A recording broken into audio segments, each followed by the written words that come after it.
السلام عليكم ورحمة الله وبركاته. إن الحمد لله والصلاة والسلام على من لا نبي بعد أما بعد فأعوذ بالله من الشيطان الرجيم. بسم الله الرحمن الرحيم.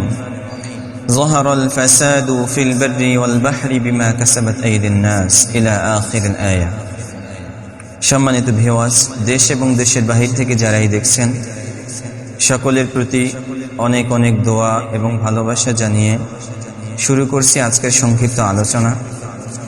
বর্তমানে বাংলাদেশে আমাদের তাপের যেই বৃদ্ধি, যেই সীমা অতিরিক্ত তাপ, যেটা আসলে আমাদের জন্য অসহনীয় হয়ে যাচ্ছে।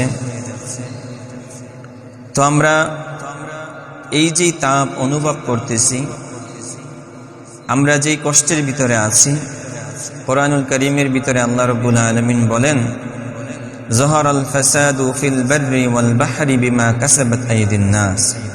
জলে এবং স্থলে যতই কষ্ট সাধিত হোক না কেন, সব কিছু, সমস্ত ফিতনা, ফাসাদ, বিপদ আপদ, কষ্ট, পরীক্ষা, সব কিছু হচ্ছে বিমা কাসাবাত আইদিন নাস, মানুষের হাতের কামাই।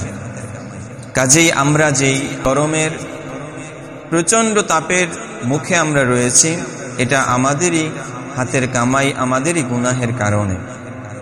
তাই আসুন আমরা প্রত্যেকটা ব্যক্তি আমরা যার যার অবস্থান থেকে আল্লাহর কাছে তাওবা করি, নিজেদের গুনাহের কারণে মাফ চাই, যে আল্লাহ রাব্বুল আলামিন যেন আমাদেরকে মাফ করে দেন, আমাদের উপরে যেন নারাজ, অসন্তুষ্ট যেন না হন। যদি আমরা এই তাওবার আমল করতে পারি, আল্লাহর কাছে রোনাজারি করতে পারি, নিজেদের অপরাধের কথা স্বীকার করতে পারি, তাহলে আল্লাহ চাহে তো এই অতিরিক্ত তাপমাত্রা আল্লাহ তাআলা উঠিয়ে নেবেন এবং তিনি তার রহমতের বারিধারা বৃষ্টির মাধ্যমে আমাদেরকে সিক্ত করবেন।